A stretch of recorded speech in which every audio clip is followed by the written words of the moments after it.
Hello guys, welcome back to new video. आज के इस वीडियो में मैं आपको केमिकल काइनेटिक्स का एक रिवीजन करवाने वाला हूँ कॉपी पेन पे। तो स्टार्ट करते हैं केमिकल काइनेटिक्स से। सबसे पहले बात कर लेते हैं क्या होता है केमिकल काइनेटिक्स और इसके अंदर हम क्या पढ़ने जा रहे हैं। तो सबसे पहले हम बात करते हैं, मैं आपसे कुछ बेसिक टर्म्स के बारे में आपको मैं बताना चाहूँगा। तो सबसे पहले हमने देखा था, अगर आपके पास एक ए मोल सब्सटेंस है, मतलब एक ए सब्सटेंस है 1 मोल का और एक बी सब्सटेंस है 2 मोल का, दोनों कंबाइन कर रहे हैं, तो आप इसको किस तरीके से कहेंगे? 1 mole of A reacts with 2 mole of B to produce 3 mole of C. मतलब आपके पास लेट सपोज ए है प्लस आपके पास जो है बी है, ये 1 मोल है, ए 1 मोल है और बी 2 मोल है, और ये बना रहे 3 मोल सी बना रहे। तो आप इसको क्या कहेंगे? 1 mole of A reacts with 2 mole of B to form 3 mole of C. कुछ इस तरीके से कहेंगे। ये हम पढ़ते थे, इस चीज़ को हम पढ़ते थे मोल कॉन्सेप्ट में। किस चीज़ में पढ़ते थे हम? इस चीज़ को मोल कॉन्सेप्ट में पढ़ते थे। पर अब हम पढ़ने जा रहे हैं केमिकल काइनेटिक्स। तो केमिकल काइनेटिक्स में हम इस तरीकों को, इस इक्वेशन को किस तरीके से रिप्रेजेंट करेंगे और क्या कहेंगे, सबसे पहले हम उस चीज़ को समझते हैं। Time taken during the decomposition of 1 mole of A. मतलब 1 मोल ऑफ ए को खत्म होने में, ये रिएक्टेंट है और रिएक्टेंट से जो है प्रोडक्ट बन रहा है, तो प्रोडक्ट बन रहा है तो रिएक्टेंट ऑब्वियसली खत्म हो रहा होगा, तो डिकम्पोजिशन हो रहा है 1 मोल ऑफ ए का। तो जो टाइम लग रहा है 1 मोल ऑफ ए को खत्म होने में, तो time taken during the decomposition of 1 mole of A is same as that time taken during decomposition of 2 moles of B. उतना ही टाइम लगेगा 2 मोल्स ऑफ बी को भी डिकम्पोज होने में। तो जो टाइम टेकन है 1 मोल ऑफ ए को डिकम्पोज होने में जितना टाइम लग रहा है, उतना ही टाइम 2 मोल्स ऑफ बी को डिकम्पोज होने में भी लगेगा। And the time taken in the formation of 3 moles of C, और उतना ही टाइम फॉर्म होने में 3 मोल्स ऑफ सी को फॉर्म होने में भी लगेगा। क्या आप इतना समझ पाए? देखिए मैं आपको फिर से बता देता हूँ एकदम सिंपल शब्दों में। ए के 1 मोल को डिकम्पोज होने में जितना टाइम लगेगा और बी के 2 मोल को डिकम्पोज होने में जितना टाइम लगेगा और सी के 3 मोल्स को फॉर्म होने में जितना टाइम लगेगा, वो टाइम बराबर होते हैं। नाउ ये आपका केमिकल काइनेटिक्स है। अभी तक हमने देखा था 1 mole of A reacts with 2 mole of B to form 3 mole of C, mole concept था। बट जो टाइम टेकन लगता है इन्हें डिकम्पोज और फॉर्म होने में, उसे हम केमिकल काइनेटिक्स बोलते हैं। अब हम बात करते हैं एवरेज एंड इंस्टेंटेनियस रेट की। तो एवरेज एंड इंस्टेंटेनियस रेट में सबसे पहले अगर मैं आपको बेसिक से बताऊँ, तो रिएक्टेंट से प्रोडक्ट बन रहा होता है, रिएक्टेंट्स जो है डिसअपियर हो रहा होता है, मतलब रिएक्टेंट्स जो है धीरे धीरे खत्म हो रहे होते हैं और प्रोडक्ट बन रहा होता है, प्रोडक्ट जो है अपीयर हो रहा होता है। रिएक्टेंट डिसअपियर हो रहा होता है और प्रोडक्ट जो है अपीयर हो रहा होता है। तो इसका हम एक ग्राफ बना सकते हैं। ग्राफ किस तरीके से बनाएंगे आप? कुछ इस तरीके से जो है, यहाँ पे आप रख सकते हैं कंसंट्रेशन रख सकते हैं, क्योंकि कंसंट्रेशन यहाँ पे कम हो रही होती है, और यहाँ पे आप जो है टाइम रख सकते हैं। अब कुछ इस तरीके से यहाँ पे कंसंट्रेशन लेट सपोज C1, यहाँ पे C2, और यहाँ पे टाइम T1 है, यहाँ पे T2 आप रख सकते हैं। अब देखिए ये ग्राफ हम बना रहे हैं इंस्टेंटेनियस और एवरेज रेट के लिए। तो सबसे पहले average disappearance rate. Disappearance rate किसका होता है? रिएक्टेंट का होता है। रिएक्टेंट जो है डिसअपियर हो रहा होता है, तो यहाँ पे देखिए कंसंट्रेशन कम हो रही होती है, तो कंसंट्रेशन कुछ इस तरीके से कम हो रही होती है, तो ग्राफ कुछ इस तरीके से बन रहा होता है, कंसंट्रेशन यहाँ पे कम हो रही होती है। अगर हम बात करें किसी पॉइंट पर, अगर हम इसका स्लोप लिखने के लिए जाए तो यहाँ पे टेंजेंट खींचेंगे ग्राफ में, तो इस पॉइंट का जो स्लोप आने वाला है उसकी सहायता से आप एवरेज रेट और इंस्टेंटेनियस रेट लिख सकते हैं। तो सबसे पहले अगर हम एवरेज रेट की बात करें, तो एवरेज रेट आपका जो है y2 minus y one upon x2 minus x2 minus x1 करके लिख सकते हैं। तो minus C2 minus C1 upon T2 minus T1 करके आप जो है लिख सकते हैं T2 माइनस T1। ये आपका जो है एवरेज रेट आ जाएगा। पर एवरेज रेट आने के बाद अगर ये डिसअपेयर हो रहा है, अभी हम यहाँ पे जो है रिएक्टेंट की बात कर रहे हैं, तो रिएक्टेंट जो है डिसअपेयर हो रहा है, तो डिसअपेयर होने के केस में आपको यहाँ पे इसके आगे एक माइनस लगाना होगा, जिससे पता चल सके कि ये डिसअपेयर हो रहा है। और इंस्टेंटेनियस रेट की बात करें, तो इंस्टेंटेनियस रेट आप लिख सकते हैं limits t tends to 0, delta t f t tends to 0 minus delta c by delta t, कुछ इस तरीके से। इसका मतलब मैं अभी आपको और आगे एक्सप्लेनेशन और आगे डिटेल में एक्सप्लेन करूँगा, आप बस अभी इसे याद रखिए। Now let's move to the another point. For product के लिए देख लेते हैं, तो प्रोडक्ट किस तरीके से बन रहा होता है। प्रोडक्ट के लिए ग्राफ कुछ इस तरीके से बन रहा होता है। आप देख सकते हैं यहाँ पे C1 कंसंट्रेशन है, यहाँ पे C2 कंसंट्रेशन है, C1 कंसंट्रेशन है, T1 कंसंट्रेशन है, T2 कंसंट्रेशन है। और प्रोडक्ट का ग्राफ कुछ इस तरीके से बन रहा होता है, जो कि जो है C1 कंसंट्रेशन से जा रहा होता है C2 कंसंट्रेशन पे टाइम बढ़ रहा होता है।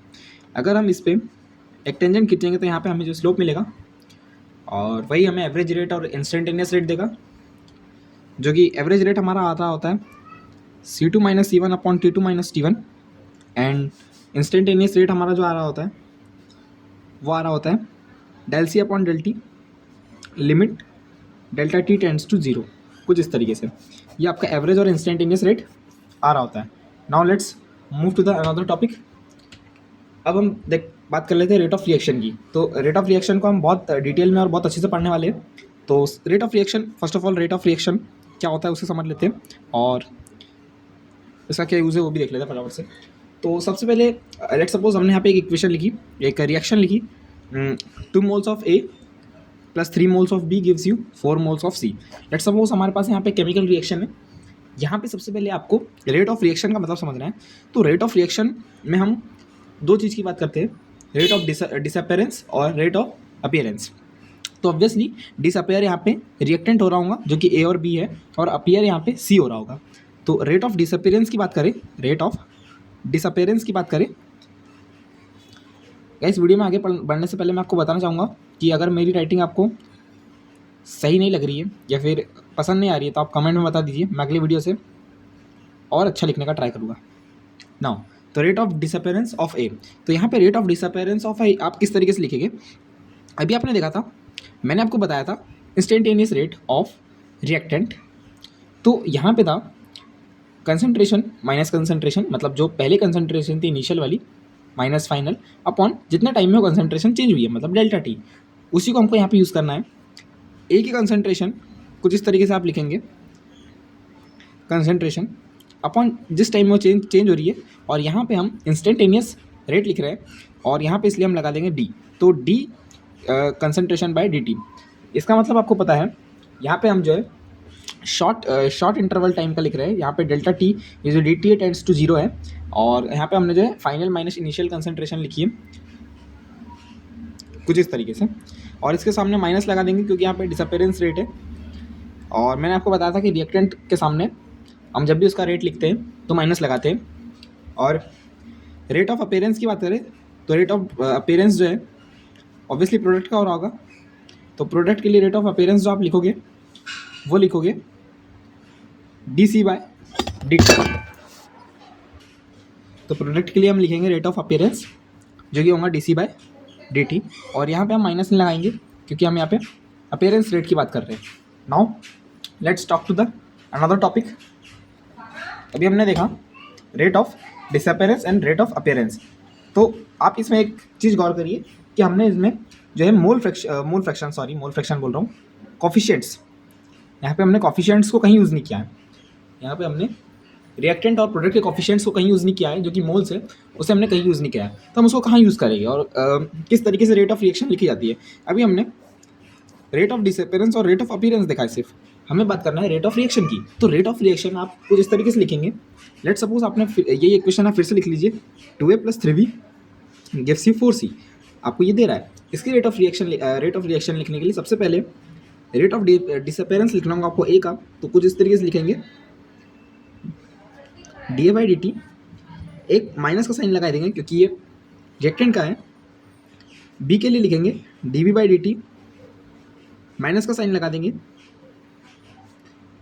इसकल्स टू लगाएंगे D C by D T, minus का साइन लगाने की कोई ज़रूरत नहीं है।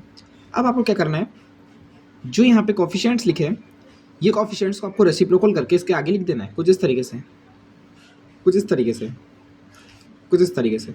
तो ये आपका रेट ऑफ रिएक्शन जो है यहाँ पे तैयार हो जाता है किसी भी इक्वेशन का। अच्छा आपको दिखा नहीं, सॉरी गाइस, आप देख सकते हो, आप जो है यहाँ पे रेट ऑफ रिएक्शन कुछ इस तरीके से लिख सकते हैं। सबसे पहले मैंने 2 मोल्स ऑफ ए लिया, 3 मोल्स ऑफ बी लिया, कंबाइन करके 4 मोल्स ऑफ सी बनाया। बेसिक से बताऊँ तो सबसे पहले आपको ए को देख के उसका रेट ऑफ डिसअपेरेंस लिख देना है, बी को देख के उसका रेट ऑफ डिसअपेरेंस लिख देना है, और सी को देख के उसका रेट ऑफ अपीयरेंस लिख देना है। और यहाँ पे रिएक्शन जो आगे बढ़ रही थी यहाँ पे इक्वल्स टू का साइन लगाया। उसके बाद आपको 2 को लेना है, इसके रेट ऑफ डिसअपेरेंस में माइनस का साइन आता है तो यहाँ पे मैंने माइनस का साइन भी लगाया है। उसके बाद आपको 2 का रेसिप्रोकल करके यहाँ लिख देना है, 3 का रेसिप्रोकल करके यहाँ लिख देना है, 4 का रेसिप्रोकल करके यहाँ लिख देना है। तो यह जो आपकी बनेगी वो आपकी रेट ऑफ रिएक्शन बन जाएगी। आपको जो है इसको ध्यान रखना है। Now let's move to the another topic. अब हम बात करने वाले हैं, और गाइज मैं आपको बताना चाहूँगा ये जो हमने रेट ऑफ रिएक्शन लिखी है, ये जो तीनों हमने लिखी है, ये तीनों आपस में बराबर होती है, समझ रहे हो। ये तो अभी मैंने आपको इक्वेशन को देख के रेट ऑफ रिएक्शन लिखना दिखाया, जिसमें मैंने इसमें बराबर नहीं किया, पर मैं आपको बताऊँगा ये जो है रेट ऑफ रिएक्शन हमेशा बराबर होती है। तो -½ dA/dt बराबर होगा -1/3 dV/dt के, और बराबर होगा वो 1/4 dC/dt के।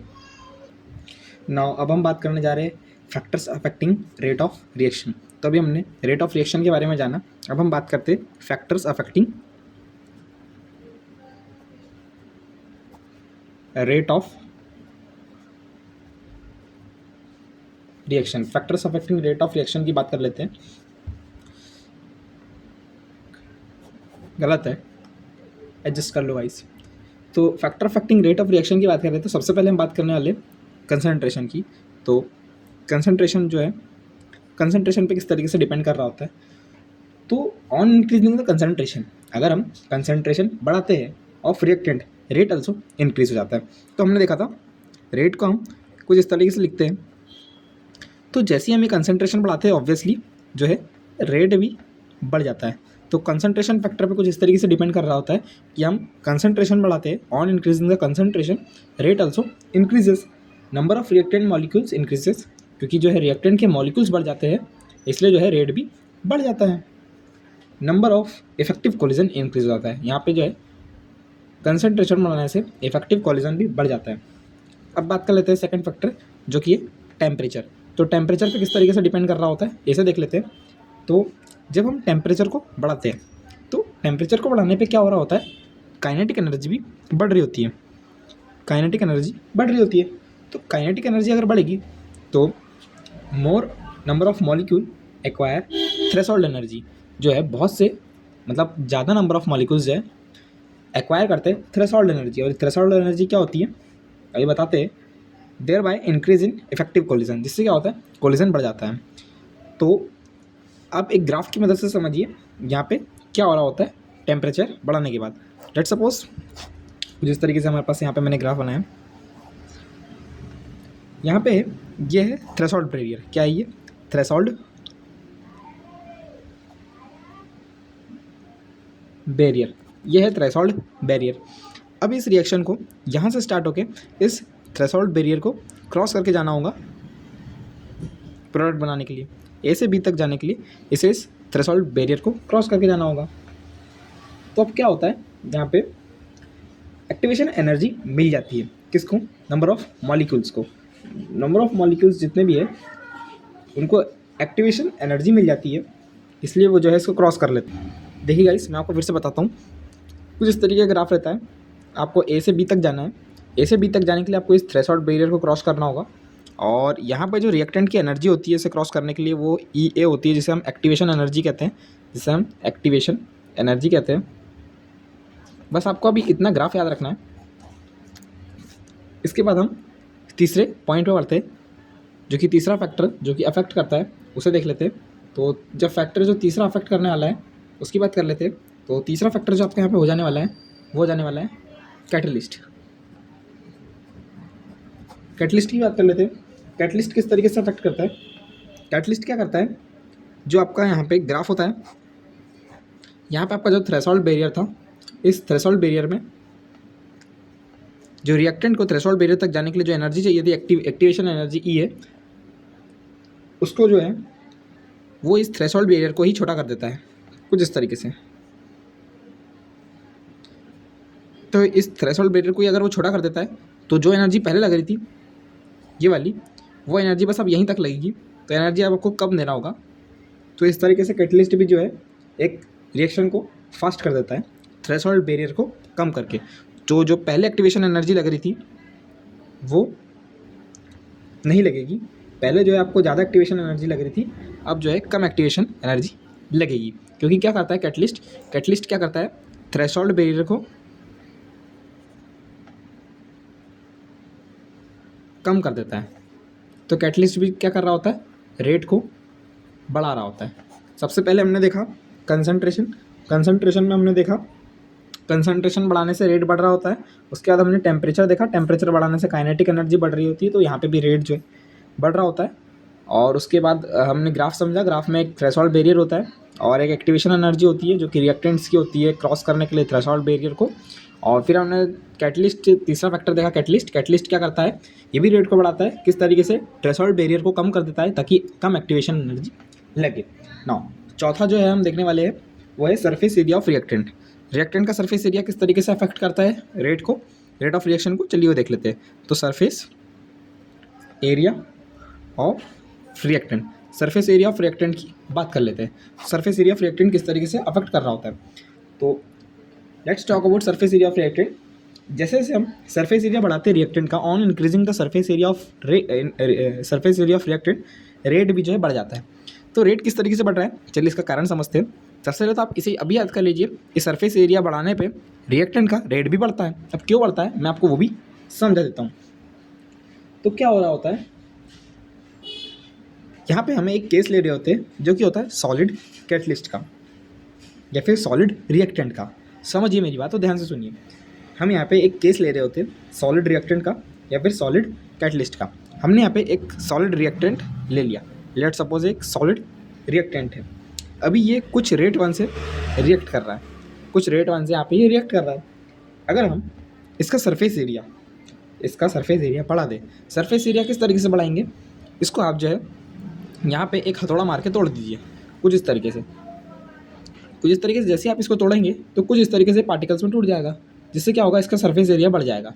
तो अब यहाँ पे जो इसको लग रहा होगा रेट 2, यहाँ पे कुछ ये रेट 2 रेट से रिएक्ट कर रहा होगा, और यहाँ पे रेट 1 से रिएक्ट कर रहा होगा।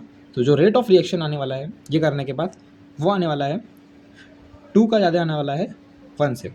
तो रेट ऑफ रिएक्शन 2 जो है ज़्यादा हो जाएगी रेट ऑफ रिएक्शन 1 से। तो समझे मैंने यहाँ पे क्या कहा, मैंने क्या किया, सरफेस एरिया ऑफ रिएक्टेंट जो हम चौथा फैक्टर देखा, इसमें हमने देखा कि जैसे हम सरफेस एरिया ऑफ रिएक्टेंट को बढ़ाते हैं रेट ही बढ़ जाता है। पर ये कब, सॉलिड के केस में और कैटलिस्ट के केस में। सॉलिड को जैसे हम सरफेस एरिया बढ़ाएंगे कुछ इस तरीके से, तो जो पहले रेट था और जो बाद में रेट आया, तो बाद में आया वाला रेट जो है पहले के रेट से ज़्यादा हो गया। इस तरीके से surface area of reactant depend कर रहा है, और ये सब जो है एक्सपेरिमेंटली की गई चीज़ें हैं।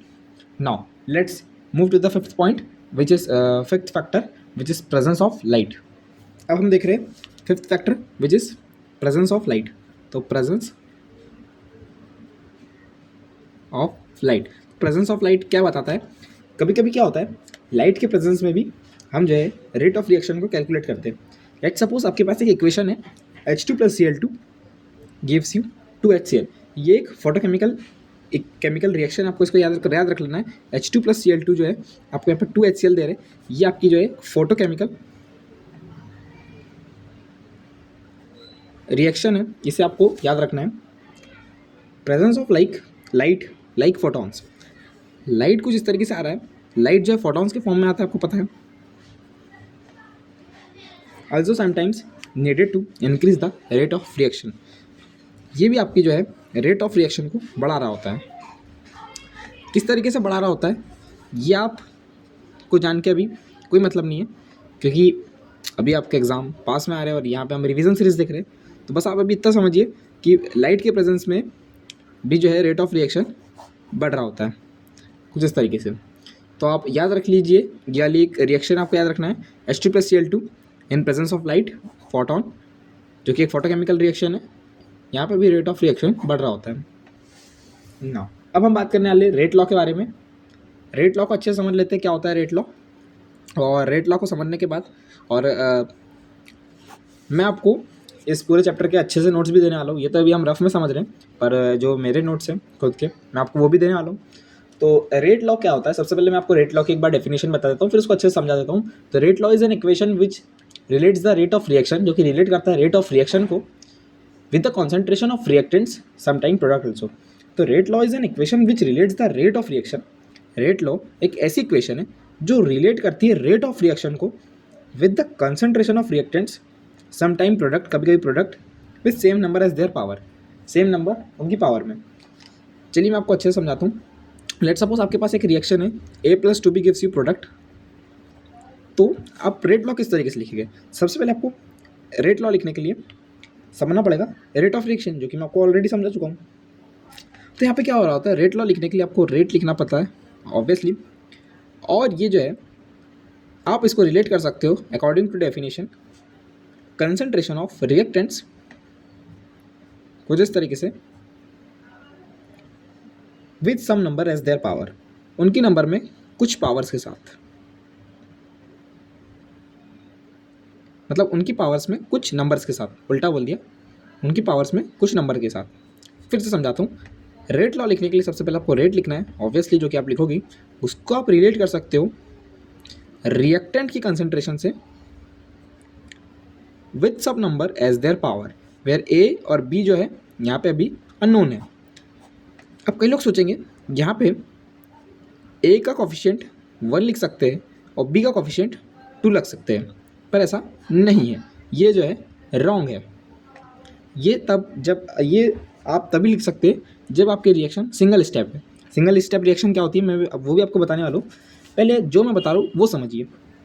तो यहाँ पे जब हमने ए लिखा है, ये क्या है, ए जो है ऑर्डर ऑफ रिएक्शन है, order of reaction with respect to A. A जो है order of reaction with respect to A है, और सिमिलरली बी भी order of reaction with respect to B है। तो यहाँ पे क्या हो रहा है, मैं आपको फिर से और अच्छे डिटेल में समझाता हूँ। आप रेट लॉ को कुछ इस तरीके से लिख सकते हैं, और रेट लॉ को इस तरीके से लिखने के बाद यहाँ पे जो कंसंट्रेशन ऑफ रिएक्टेंट लिख रहे होते हैं और यहाँ पे जो है सम कुछ नंबर लिख रहे होते हैं उनकी पावर्स में। किन की पावर्स में? रिएक्टेंट की कंसंट्रेशन की पावर में। तो अब आप अज्यूम करिए, मैं आपको एक इक्वेशन दे रहा हूँ, 1a + 2b gives you product. आपको इसका रेट लॉ लिखना है, और मैं आपको बताता हूँ कि एक सिंगल स्टेप या फिर एलिमेंट्री स्टेप रिएक्शन है। तो जब भी आपको दिया जाए कि एक सिंगल स्टेप रिएक्शन है या फिर एलिमेंट्री रिएक्शन है, तो आप उसके लिए डायरेक्ट रेट लॉ लिख सकते हैं। और रेट लॉ में जो आप यहाँ पे रेट लिखेंगे, उसके बाद rate law is proportional to, मतलब rate is proportional to concentration A की पावर 1 कंसंट्रेशन बी की पावर 2। अब आप बोलेंगे कि अभी तो आप ऊपर बता रहे थे कि यहाँ पे जो है 1 और 2 लिखना गलत था। अब आप बोलेंगे आपने नीचे 1 और 2 क्यों लिख दिया? क्योंकि यहाँ पे जो है आपको सिंगल स्टेप रिएक्शन दी गई है। सिंगल स्टेप रिएक्शन में आप कुछ इस तरीके से यहाँ पे जो है कोफिशिएंट को लिख सकते हैं, बाकी आप जो है मल्टीपल स्टेप रिएक्शन में जो है आप नहीं लिख सकते। तो सिंगल स्टेप रिएक्शन में क्या हो रहा होता है, ऑर्डर जो है यहाँ पे आपका 1 हो रहा होता है। ऑर्डर 1 होने के कारण जो है आप यहाँ पे सिंगल स्टेप रिएक्शन में इसे लिख पा रहे होते हो। ऑर्डर जो है ए का 1 हो रहा होता है और बी का 2 हो रहा होता है। तो ओवरऑल ऑर्डर अगर हम बात करें तो ओवरऑल ऑर्डर जो है 3 हो रहा होता है। और ऑर्डर का जो है रिएक्शन के कौन सी रिएक्शन है, कौन से स्टेप की है, उससे कोई मतलब नहीं होता है। मैं आपको फिर से और अच्छी तरीके से एक्सप्लेन करता हूँ। फॉर सिंगल स्टेप रिएक्शन, एक सिंगल स्टेप रिएक्शन के लिए जो मॉलिक्यूलरिटी होती है वो ऑर्डर के बराबर होती है। अब ये मॉलिक्यूलरिटी क्या होती है? तो मॉलिक्यूलरिटी वो होती है number of reactant molecules colliding to give product in single step. Reactant के नंबर ऑफ रिएक्टेंट मॉलिक्यूल्स जो कि कोलाइड कर रहे होते हैं, टकरा रहे होते हैं आपस में और प्रोडक्ट बना रहे होते हैं एक सिंगल स्टेप रिएक्शन में, उसी को हम मॉलिक्यूलरिटी कह रहे होते हैं। और एक सिंगल स्टेप रिएक्शन में मॉलिक्यूलरिटी ही ऑर्डर के बराबर होती है। और सिंगल मॉलिक्यूलरिटी कभी जीरो नहीं हो सकती, कभी नेगेटिव नहीं हो सकती, कभी फ्रैक्शनल नहीं हो सकती। Now let's move to the another part.